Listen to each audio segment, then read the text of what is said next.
আসসালামু আলাইকুম, কেমন আছেন সবাই? আশা করি সবাই খুব ভালো আছেন।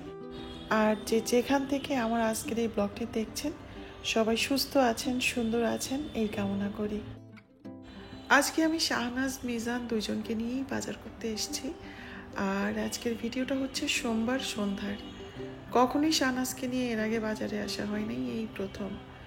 তো আসলে আমার মনটা ভালো লাগছিল না, বাসায় একদমই কি করব না করব বুঝতে পারছিলাম না। টুকটাক বাজারেরও দরকার ছিল, তাই বাজার করে ওদেরকে বাসায় রেখে আমি কিন্তু ছাদে চলে এসেছি।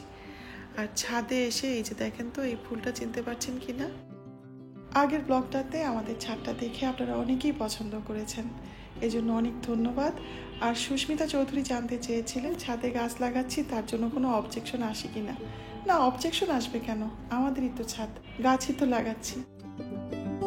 জানেন, আমি কিন্তু শরীর খারাপকে অতটা ভয় পাই না যতটা ভয় পাই মন খারাপকে। আমার অনেক শরীর খারাপের সময়ও যদি মনটা ভালো থাকে তাহলে আমি কিন্তু অতটা কাবু হই না। আমি দেখেছি তো, আমার যখন বেবিরা দুনিয়াতে এসছে তখন তো আমার শরীর অনেক খারাপ ছিল, কিন্তু মনটা ভালো ছিল, এই জন্য আমি একটুও কাবু হই নাই। আমি ঠিক তখনই কাবু হয়ে যাই যখন আমার মনটা অতটা ভালো থাকে না। Good morning everyone. এটা হচ্ছে পরদিন সকাল, মানে মঙ্গলবার সকালের ভিডিও। আর দেখেন আকাশটা কি সুন্দর, কয়েকটা ফুলও ফুটেছে একদম উপরের দিকটায়। তো যাই হোক, মন ভালো না থাকলেও তো আমাকে মনটা ভালো রাখতে হয়, কারণ আমি জানি একবার এই মন খারাপ পেয়ে বসলে সেটা সবসময় আমাকে ছাড়বে না। আমার কোনো কাজ করতে ভালো লাগবে না, কিচ্ছু না, কোনো কিছুতেই কিচ্ছু হবে না। তাও আমি চেষ্টা করছি নিজেকে ভালো রাখার। তার জন্যই আজকে এই শোকেসের এই জায়গাগুলোকে ধরলাম। এগুলো হচ্ছে আমার সব পছন্দের জিনিস বা পুরনো স্মৃতিময় জিনিস দিয়ে সাজানো। তো সেইগুলোকেই ভাবলাম একটু নেড়ে ছেড়ে দেখি, মনটাকে অন্যদিকে ডাইভার্ট করি, একটু ধুলাগুলো ঝেড়ে নেই। তো সবগুলা তাক পরিষ্কার করতে পারবো কিনা আমি জানি না, যতগুলা পারি আর কি, 2টা হোক 3টা হোক ঠিক ততটুকুই করব। আমার ভিডিও দেখে অনেকেই সব সময় বলো যে আমার বাসাটা সব সময় টিপটপ থাকে, পিকচার পারফেক্ট থাকে। আমি সবাইকেই বলি যে এটা সম্ভব না, আমার বাসাও সবসময় টিপটপ থাকে না। আর তার জন্যই মানে তোমরা যাতে রিলেট করতে পারো তার জন্যই আমি কিন্তু এই ভিডিওটা করছি, যাতে করে তোমরা দেখতে পারো যে সবসময় আমার বাসা অতটা গোছানো থাকে না, আমি এলোমেলোভাবেও কিন্তু কাজ করি। এই যে দেখোই না, আজকে আমি এখানকার শুধুমাত্র 3টা তাক পরিষ্কার করতে পেরেছি, বাকিগুলো কিন্তু পারি নাই। এই যে জিনিসটা দেখছো ডলফিন, এটা যখন আমরা 14 গ্রাম হসপিটাল থেকে চলে আসি, মানে মাসুম ঢাকা মেডিকেলে চলে আসে, তখন আমাদেরকে উপহার দিয়েছিল। মানে সম্ভবত আমি পছন্দ করি দেখেই এই উপহারটা দেয়া হয়েছিল, আরও অনেক কিছুর সাথে অবশ্য। তারপর এই যে এই পেঁচাটা, এই পিঙ্ক কালারের এই পেঁচাটা মাসুম প্রথম যখন সিঙ্গাপুর যায় তখন আমার জন্য নিয়ে এসেছিল। এরকম অনেক জিনিস আছে এখানে, প্রত্যেকটা জিনিসের কথা মনে আছে যে কে দিয়েছে, কখন দিয়েছে।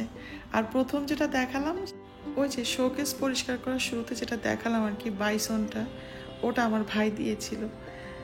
যাই হোক, তোমরা আজকে দেখতে পাবে যে আমি কিভাবে ঘরের সাধারণ কাজগুলো খুব সাধারণভাবে করি, কোনো কিচ্ছু বাড়তি যোগ হচ্ছে না, যেভাবে আমি করি সেটাই দেখাচ্ছি। এই যে দেখো, আমি জাস্ট এটা দিয়ে এটাকে একটু ঝেড়ে নিলাম, আর কিচ্ছু না। আর মানে অন্য সময় হলে ভিডিওতে কিন্তু এভাবে আমি দেখাতাম না। আর এই যে দেখো, সব কিছু এলোপাথারি পড়ে আছে। তারপরে এই যে ট্রেটা, এটা মানে যেটার মধ্যে ফল থাকে, এটাও কিন্তু যথেষ্ট পরিমাণে নোংরা। এটাই হয়, এটাই স্বাভাবিক। তো এগুলোকে এখন পরিষ্কার করে তারপর গুছিয়ে রাখবো। কাল রাতে কিন্তু এই জিনিসগুলোকে এভাবেই ফেলে রেখেছি। আর এই যে লম্বা মতো একটা প্যাকেট, এর মধ্যে কি আছে আমি এখনও জানি না।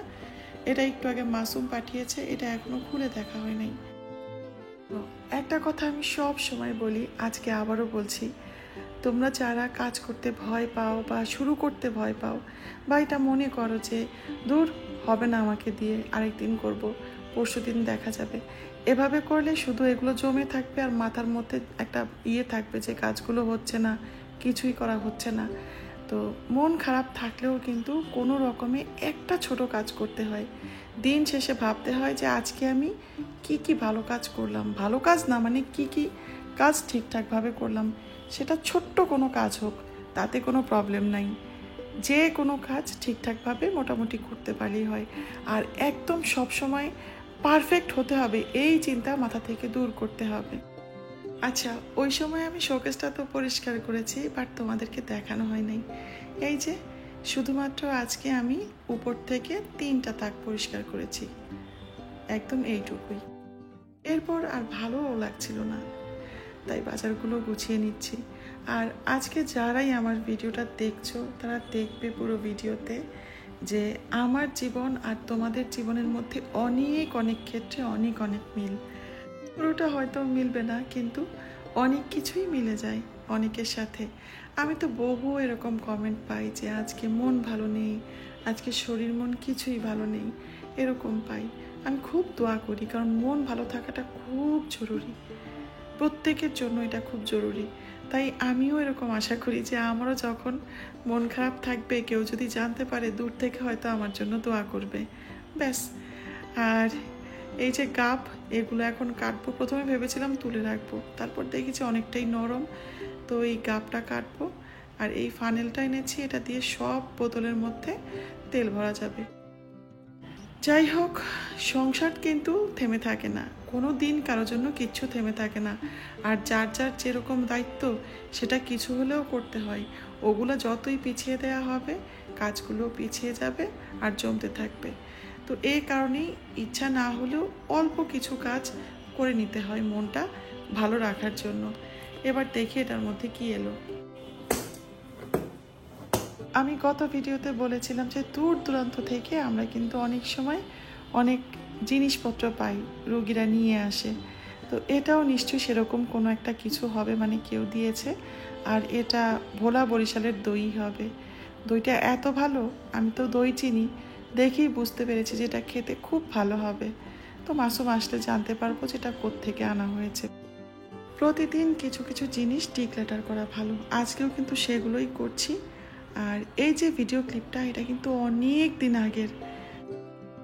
আসলে মাসুম প্রমোশন পাওয়ার পর 2টা ট্রাইপড দিয়েছিল আমাকে, খুবই ভালো মানের।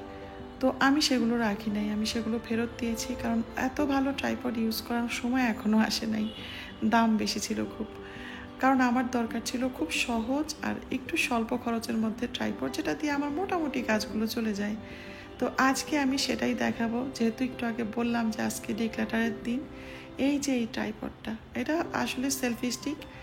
এইটা ছিল আমার জীবনের আরেকটা নতুন অধ্যায় শুরুর সঙ্গী।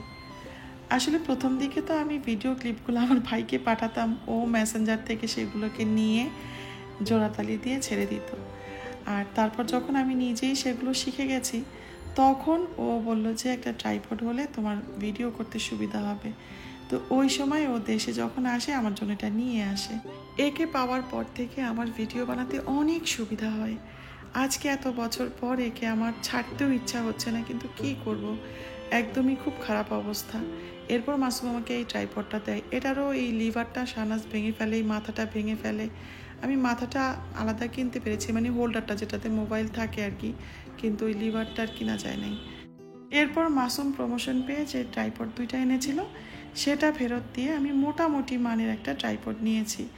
কারণ এখনও অত দামি ট্রাইপড ইউজ করার সময় আমার হয় নাই। এখন হয়তো অনেকেই ভাববে যে এটা আমার কিপটামি, ভাবতেই পারো, কিন্তু আসলে কিপটামি না, হয়ে যাচ্ছে তো কাজ, একটা তো আছেই। আর তার সাথে যদি এটা নেই, ভালোই কাজ চলে যাবে। তবে এখন পর্যন্ত ওই যে আমার ভাইয়ের দেয়া প্রথম ট্রাইপডটা, ওটার জন্যই আমার মন জ্বলছে। এত ভালো, চারিদিকে ঘোরানো যেত, ছোট বড় করা যেত, কি আর করব। অনেক দিন সাথে ছিল, এখন ছেড়ে দেওয়ার সময় চলে এসছে, এই জন্য মনটা খারাপ। ডিক্লেটার মানেই হচ্ছে যেন হালকা করা, সেটা মোবাইল থেকে অপ্রয়োজনীয় ভিডিও বা ছবি হোক বা ঘরের অপ্রয়োজনীয় জিনিস হোক, কোনো কিছু কেনার আগে আমি অবশ্যই ভাবি যে কোন জিনিসটা আমার দরকার নেই, আগে জায়গা বের করি তারপর জিনিস কিনি। কিন্তু আমার বাচ্চাদের মধ্যে বা আমার হাজব্যান্ডের মধ্যে সেই অভ্যাস এখনও গড়ে ওঠে নাই। তো আমি ওদেরকে বলে কয়ে এই কাজটা করি, এর জন্য আমাকে অনেকক্ষণ মুখ আর গলাকে ইউজ করতে হয়, তারপরে একসময় কাজটা হয়ে যায়। কিছুদিন আগে যদি এই জিনিসগুলো দেয়া হতো, তাহলে হয়তো অন্য কারোর উপকারে লাগতো।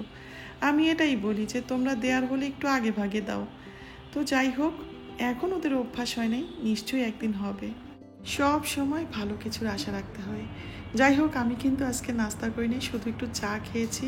আর এখন আমরা পেয়ারা, আপেল এগুলোকে কেটে একটু মেখে অহনাকে দিব।